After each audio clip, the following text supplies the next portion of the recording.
Hey, welcome to the NZ Everyday Investor. For too long, I think we fixated on income exclusively and not on capital gains when it comes to making investment decisions.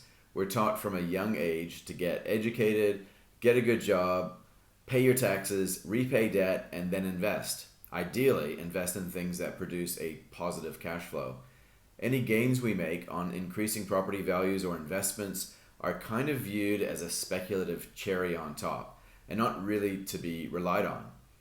So, our tax system, in New Zealand anyway, also supports this. You may think that we pay a reasonable amount of tax already in New Zealand, although I suppose the less you earn, the higher you think that tax rate should be. So, while the money is taxed on the way into investments, in many, but not all cases, the growth in your investments is largely untaxed. The fruit the tree produces gets the attention, but the tree itself is left alone. And in the new world that we're living in, complete with money printing from our central governments, it's clear we're heading into a space where gains on investments, capital gains, perhaps can be considered more reliable than our incomes can be. Pretty crazy thought. Understandably, then, government will try to position itself to benefit from this trend in some way. The money has to come from somewhere to operate the country, so that's where they're going to start to look. I'm talking with James Shaw today, co-leader of the Green Party in New Zealand. They've come up with a proposed wealth tax. And while I, and perhaps you too, don't really like the idea of giving away my fruit as well as my wood, they're trying to solve a problem. And I think it's a problem that we can all agree needs to be solved. The increasing gap between those who have wealth and those who are trying to get it.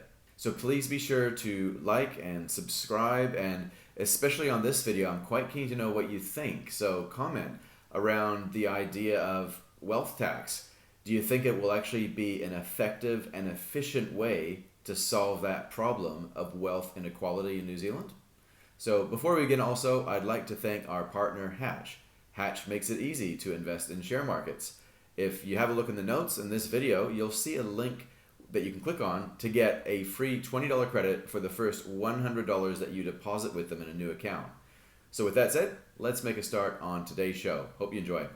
James Shaw, co-leader of the Green Party. Welcome, James. Thank you for having me. Thanks for being here. And so whereabouts are you based today, James?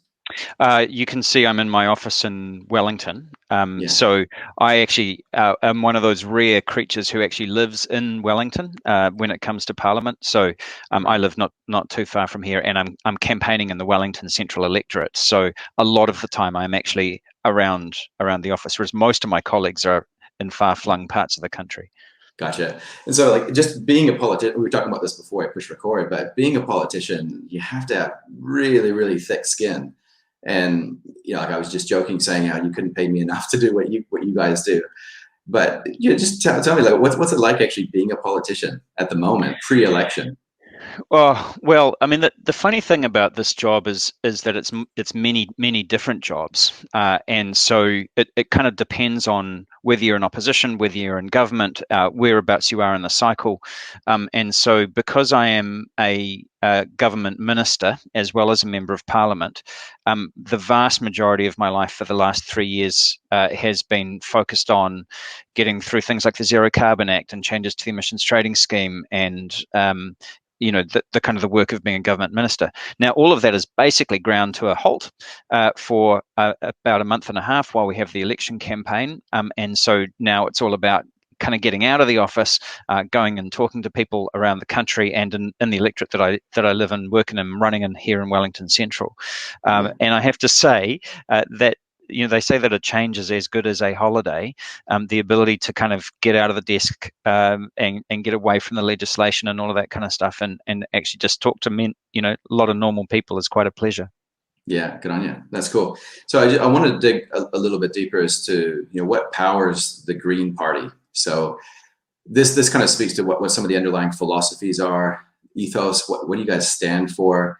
And I want to just figure out where this comes from. The Green Party is the second Green Party in New Zealand. The first one was called the Values Party, which dated from the early 1970s. And if you remember the world in the late 60s and early 70s, there was a bit of a shift in consciousness about the way humans lived and worked on the planet, and the Green Party was a sort of political response to that. So, obviously the National Party and other conservative parties around the world came out of the kind of capitalist tradition from the business community. The Labour Party, really was the parliamentary wing of the union movement, which kind of sprang up almost in response to those conservative parties. And then the Green Party really represents a new kind of generation, which is around this notion of sustainability. And we have four fundamental beliefs. First of all is ecological wisdom, that idea that ultimately we do live on a finite planet, and we have a growing population. So the maths of that don't work out too well, and we need to work out how to live within the boundaries of the ecology. We have a saying which is that the economy is a wholly owned subsidiary of the environment, and so that's kind of a foundational principle.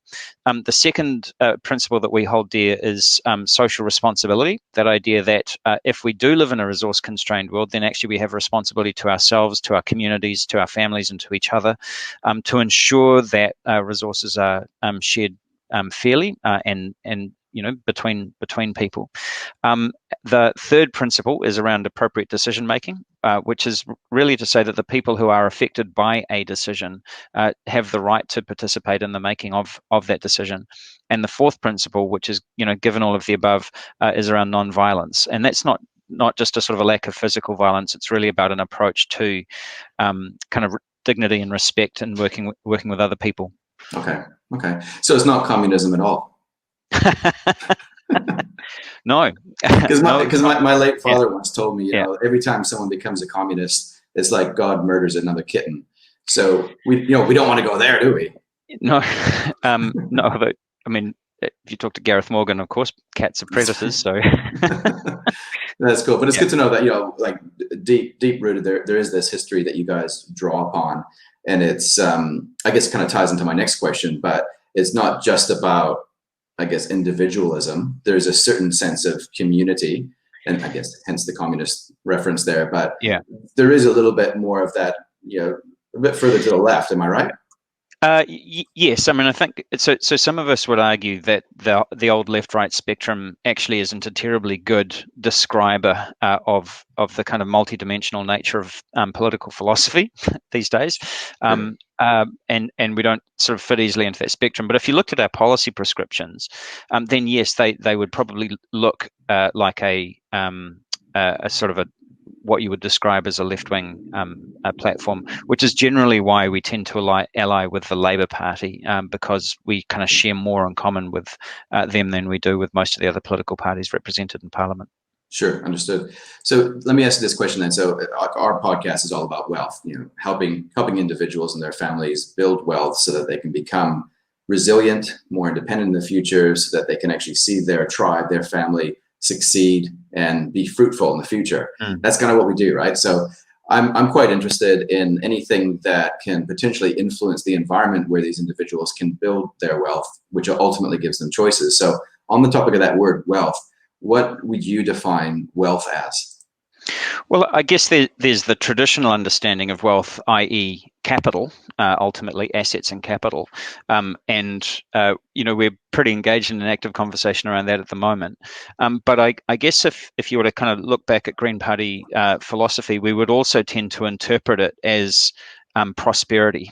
And prosperity is something that is not just a financial value. It's to do with the quality of our relationships with each other and with the natural world in which we live, to do with the satisfaction that we get from life, from having meaningful work, and that gives us a kind of reason to get up in the morning and to do good in the world, and so on. And so we often talk about the quality of life, as opposed to the quantity, as sort of one of the things that when we're able to engage in these higher level conversations, that's often where we go. Right. So, and we'll talk a little bit soon about the wealth tax, because I'm quite interested to understand a little bit more of that. And that is obviously connected to capital rather than prosperity. You obviously there's a strong linkage in between those two things. But when it comes to, I guess, opportunities that we all have to build our own wealth and to be the masters of our own destiny, what do you think is more important, equal opportunities or equal outcomes? Well, it's an interesting one. I'm actually not sure it's as binary as that, to tell you the truth. Sure. I mean, clearly, one impacts the other. So, um, there are many, many situations in New Zealand where, people clearly do not have equality of opportunity. And what that means is, what that results in, is that you don't get the equality of outcome either. And so, um, there are things that you can do to assist where people have not had equal opportunity, to kind of try and include them, and try and get some sort of equality of outcome. But also, you need to focus your attention on ensuring that people do have all good access to a good education, to good schools, to proper housing that doesn't make them sick, to healthcare, and those kind of basic building blocks that enable people to participate fully, and, as you say, to be able to kind of take opportunities to create the kind of lives that they want. Yeah.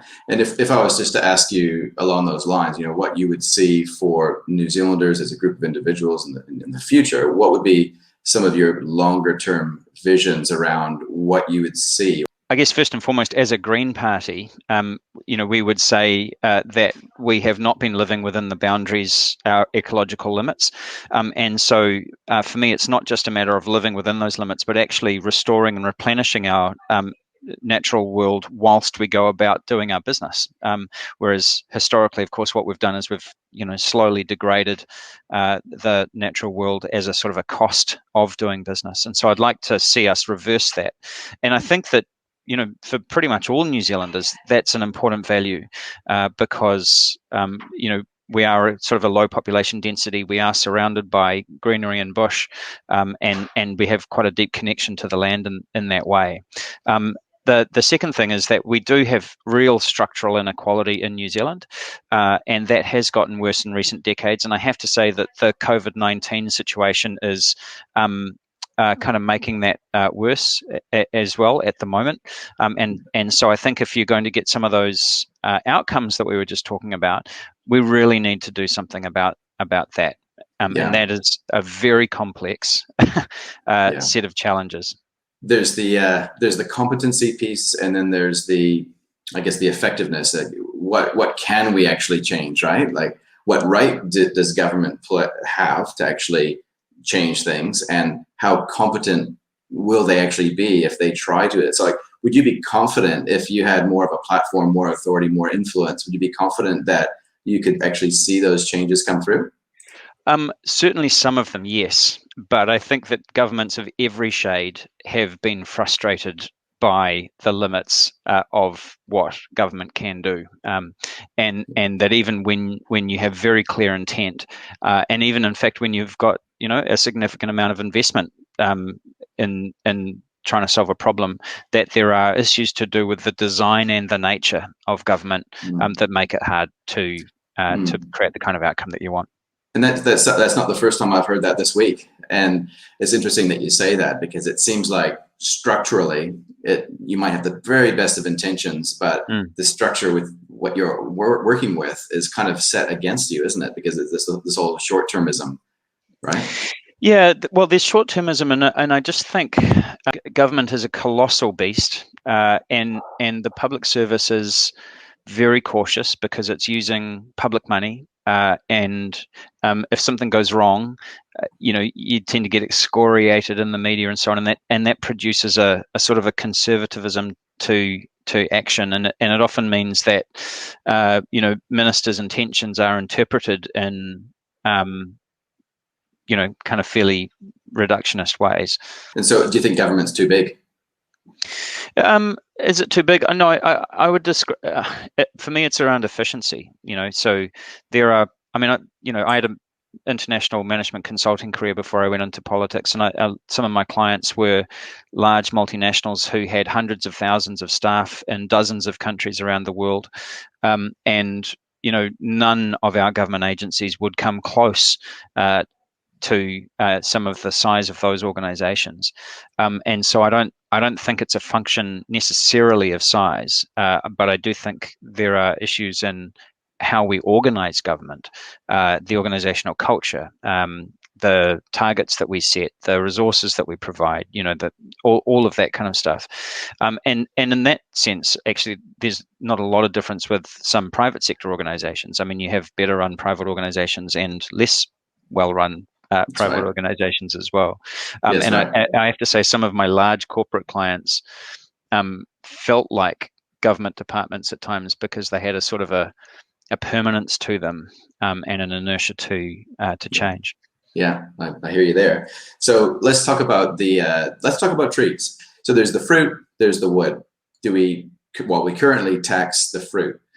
We're talking now with your wealth tax proposal, we're talking about taxing the wood. I know it's a pretty crass example, but I can't think of any other way to introduce this. Yeah, but tell me about the rationale behind this. What is it that we're trying to achieve? Yeah, and no, it's interesting because actually, one of the issues that I've got with New Zealand's tax system is that the difference between income and assets is actually very poorly understood. And when people talk about inequality in New Zealand, they often only think in terms of income inequality. The difference between high earners and low earners, and obviously there is, there's a gap there, but the real source of inequality in New Zealand is between people who earn but don't have any assets and people who own assets. And the kind of the wealth of asset owners is currently increasing, whereas median incomes are currently declining because of the COVID-19 crisis. And so that's exacerbating that gap. And the problem that I think we collectively have is that if someone is a salary earner, unless they're an extremely high salary earner, they're unlikely to be able to generate excess capital in order to be able to make the jump and to get into becoming an owner of assets, property, shares, those kinds of things that are the basis of wealth. And part of the issue there is that we tax work, but we don't tax wealth, or certainly not in the same ways, and that tends to exacerbate the problem as well. And I think underlying all of this is this just lack of understanding of the distinction between those two kind of classes. But you're right. And I guess if we want more people to get on the train of being able to build wealth, there needs to be a bit more of a level playing field. But I guess the flip side of that is, are we going to just divide up the pie in more finite slices and kind of redistribute who's got the bigger slice and take away from that person, give it to that person? Or do we just grow the pie? You talk about growing the pie. I have a joke. Your opening question was around, tell me about the political philosophy of the Green Party. And my joke is that National want to grow the pie, Labour want to share the pie, and the Green Party says that the size of the pie is ultimately determined by the size of the oven, and that whilst you're making pie, you should keep your oven nice and clean, otherwise you'll get food poisoning. So if you're looking for the difference between... It's a very complex joke, man. Yeah, it is, but the Greens have always struggled to get things onto a bumper sticker, so that's part of the joke for people who know us. So again, I don't think it's a binary. I don't think it's a binary issue, right? So we do have very uneven wealth distribution in New Zealand at the moment. I was just looking at some numbers before. The average wealth accumulation just in Wellington City is just a bit over $200,000, which is basically everyone's house deposit. So people who have any kind of capital base at all, it is largely tied up in getting a deposit, having the house, and then of course nobody's actually managed to pay off their mortgage because they're so eye-wateringly large. And so that kind of distribution is kind of concentrated in a very, very small number of people. And the reason why we're proposing a wealth tax, or there are a number of reasons why we're proposing a wealth tax, but one of them is that, of course, at the moment, that we're running up this colossal debt on behalf of the country to get us all through the COVID-19 crisis. And I'm one of the people who believes that economic stimulus is entirely appropriate. That right now we do need to kind of basically flood the economy with liquidity and make sure that kind of things keep going, people stay in their jobs, businesses keep running, and all of that kind of thing. Because if we didn't, then we would currently be in the midst of the kind of deepest and broadest recession since the Great Depression over 100 years ago, or about 100 years ago. So that's all good. You can argue the toss on what we should be spending that money on, and there's plenty of arguments there. But the point is to just make sure that it's getting out into the economy. Now, the net result of this actually is that much of that stimulus money is resulting in higher asset valuations, right? So the stock market's had like a record high this week. House prices are obviously not just holding steady, but actually increasing, which kind of seems odd in a downturn. Although obviously that's not just to do with the stimulus money flowing through the economy. It's also a function of New Zealanders coming home and wanting to buy houses and all that kind of stuff. So and not having enough houses. So there's a lot going on there. But what's happening is that essentially we're spending the equivalent of about the next 20 years worth of discretionary budgets, all of which is paid for by somebody's taxes, and spending it now. And if it's flowing through into kind of greater asset prices, then people who have assets are seeing their pie growing. But that's getting paid for by salary earners through their income taxes, and those incomes are going down on net. So the people who are kind of basically paying for between now and 2030 something for getting us through this crisis are people who are paying essentially higher rates of tax than the people who are benefiting from the stimulus package. Now, I think we're doing a better job of this than we did during the GFC. I think that was, a lot of that was quite poorly handled, and it certainly resulted in a significant asset overvaluation. But that's kind of fundamentally why we're proposing, because what we're saying now is, okay, if you are one of those people who is essentially being protected or seeing your value of your assets increasing and quite considerable capital gain coming through in the next few years, we're basically asking people just to chip a little bit back to help pay for the whole thing. Yeah, and it's you're trying to solve a problem, right? So I guess we can all argue forever about the different paths that we can take to try to solve this problem. But it's about, I guess, we're trying to reduce the collateral damage. We are, and I mean this is an extraordinary crisis that we are dealing with. I mean the scale of the set of decisions that we've made in government in just the first 6 months of this year have been just truly epic, and so and it's kind of working. Overall, we're keeping things going, and people are generally staying in their jobs, and all of that kind of stuff. So we are cushioning the blow, but it is coming at some considerable cost. And so I guess we're just taking the view that we are all in this together. At the same time, there are like the kind of endemic poverty and some of our big kind of issues, because we have underinvested in things like our three waters infrastructure, in our housing, in our schools, in our hospitals, in our transport system, and other infrastructure, and so on, over the course of the last 30 years. And those chickens are all coming home to roost simultaneously. I don't know how many people in your audience live in Wellington, but we've got sewage and storm pipes blowing up all over the place.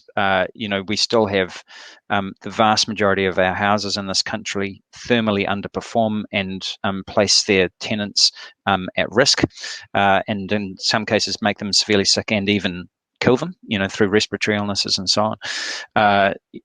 There's just we have massive issues because our population expanded by 20% over the course of about 15 years, and we did not keep up with transport infrastructure during that time.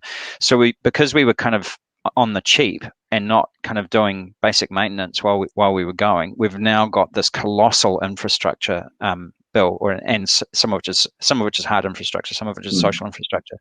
That's just going to have to get paid for, and that takes revenue.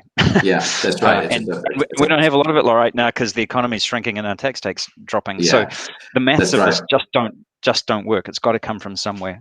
That's right. And COVID, I guess, has been a convenient excuse for a lot of things to change very quickly, for good and for bad, right? So, yeah, absolutely. And I think one of the things that I'm particularly concerned about is that if we are flooding these astonishing sums of liquidity into the economy, that what we should be doing is directing as much of that as possible to those long-term structural challenges facing the country. Because if we blow the lot on kind of short-term stuff, then we end up having to pay twice, right? We have to pay for getting ourselves through this crisis, and then we have to pay again to deal with all those other long-term challenges as well, which, as I've just enumerated, all of which add up to quite a lot. Quite a big number. So talk to me a little bit about quantitative easing as another way, possibly a more politically acceptable way to kick the football further down the road and lump it into our future generations problem. But effectively, it's just floating everybody up and redistributing wealth through the monetary system. Do you see that that's going to be something that's probably just going to quietly occur behind the scenes, and we don't really need to worry so much about tax? It already is. Just quietly. No, I mean, so no, the Reserve Bank of New Zealand does have what they call a large-scale assets program, which is basically a form of quantitative easing, and that is not the whole of the government program, but it's a fairly significant portion of the money that has gone into the economy has come through that. So that's one of the features, but of course, that's going somewhere. That money. Yeah, that's right. And what you're saying is it's going into assets of those who already have assets. So those who already have more. Those who don't have, they just can't even get a foot in the door. That's kind of what you're saying. Yeah, that's right. Because of course, if those asset prices are increasing and you're on the same salary that you were, or marginally reduced salary to what you were 6 months ago, you're not going to get into that game any sooner than you were before the COVID crisis hit. Correct. So going back to the wealth tax a little bit then. So if I was thinking, right, in my retirement, I want to make sure I can have a really comfortable retirement, whatever that number is. Let's say, for argument's sake, we haven't really asked this question of what is a wealthy person, because that's such a subjective term. But let's say wealthy means you have $100,000 a year in retirement. Phenomenally wealthy for some people. So let's say that was my goal, and I figured out that I needed to have about $2 million worth of assets invested. These aren't accurate numbers, of course, to get that. Sure. Yeah. With the wealth tax, now I'm thinking ahead, right? Well, if this is either going to happen or it's likely to happen, I need to acquire more assets. And if I go about acquiring assets in the way I always have, let's say I'm into property, I buy more property, are there going to be negative spillovers associated with a even proposed wealth tax? Yeah, look, there are, in any form of tax system, there are negative consequences that you need to try and mitigate as much as you possibly can. And I think one of the features of the New Zealand tax system is that we have tended to say, our response to has been said, well, though, that tax system A over here has the following complications to it. And so rather than deal with those, we're just not going to engage in that form of tax at all because it's too complex and there'll be too much avoidance or whatever. When it comes to the specifics of what you're talking about, the wealth tax that we're proposing is extremely modest at the kind of numbers that you're proposing. So I think it's unlikely to shift behavior at that level, right? It might at a higher level, but at the kind of 1 to 2 million level, it's pretty marginal. But maybe this is true no matter where you are on that spectrum. But like I know for some people, myself, I would consider myself marginally above average, perhaps. Yeah. But for many New Zealanders, I'm incredibly wealthy. But then I look above me and I think, well, there's not very many people out there, but those guys, they've got a lot, right? So yeah. Is there a case for moving these brackets? That curve is quite steep. Yeah. Well, look, you can make that case, right? I mean, we set the thresholds in our proposal based around essentially the kind of revenue that we think that the government is going to need in order to be able to recover from the COVID crisis.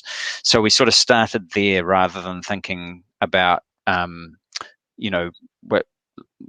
what is wealthy or anything like that. So our proposal says remember, it's only on wealth above $1 million, right? So you don't get taxed on anything under the million. So it's marginal above a million and 1%. So if you have 1.1 million in net assets, right, debt free, no mortgage, then you would get taxed 1% of $100,000, right, which is the 0.1 over a million.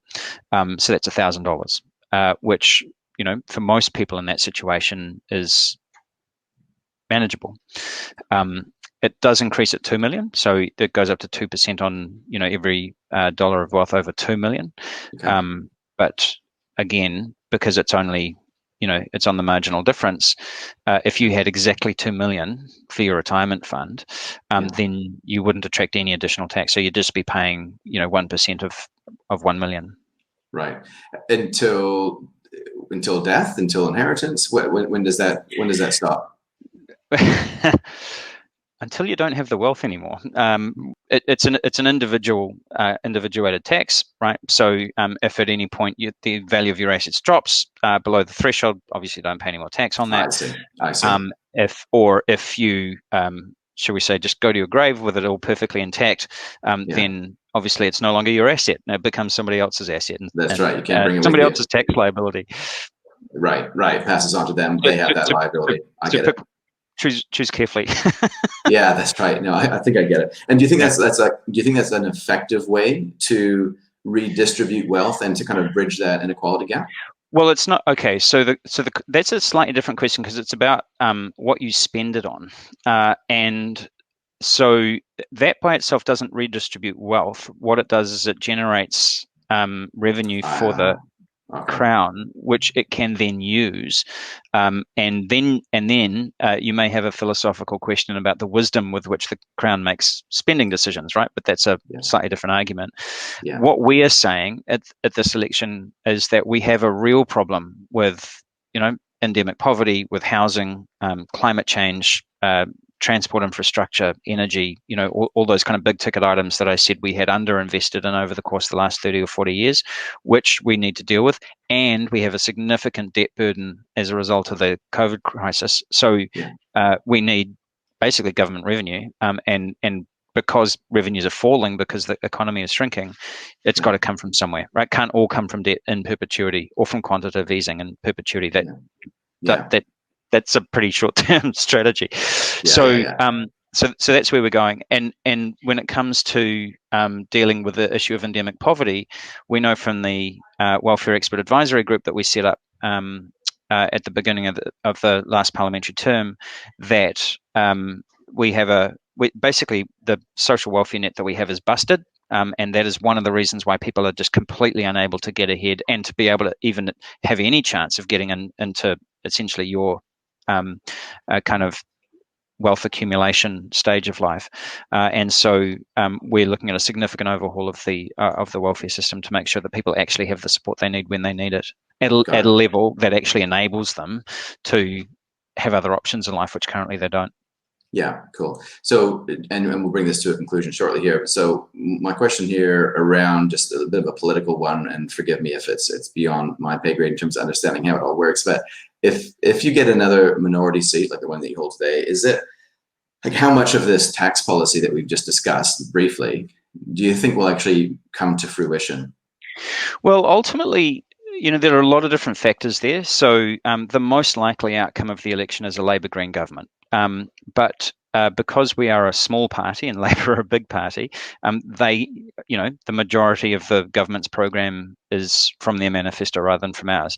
Now, the proposals that I've just talking to you are one of our top priorities, so we'll be negotiating hard. But ultimately, the extent to which people like what we're proposing and are willing to vote for it determines the number of MPs we have, which really determines our ability to get more or less of that proposal over the line in the next government. Right, gotcha. So if a wealth tax like this doesn't work, do you think the strategy would be from a Labour government to say, well, that was these weird little greenies over here, let's just blame it on them and kind of just get rid of that and move on? Do you think it's kind of like a bit of a scapegoat in a sense? Well, look, I mean, I think if something doesn't work, you should change it, frankly. Yeah, because it hasn't worked overseas, right? Like from what I understand, which isn't much, to be honest, but from where the wealth tax has been rolled out overseas, it hasn't been hugely successful. It varies wildly from country to country. And part of the issue is that in most countries where it has been implemented, it's been implemented at a very low level, like $50,000, the equivalent of $50,000, rather than ours, which is $1 million. But then they have all these category exemptions. So you have a really low threshold and all these category exemptions. And of course, what happens then is that people just move everything around to avoid it, right? Into categories that don't attract the exemptions. And so then nobody pays it. And so then you kind of think, well, why do you have it? Because all it's doing is distorting the economy. Got it. And so what we've said is, well, actually, we want to learn the lesson there. Actually, have a high threshold, but no exemption. So you don't get a sort of you don't get that kind of weird behavior of people moving things around between different buckets to try and avoid it.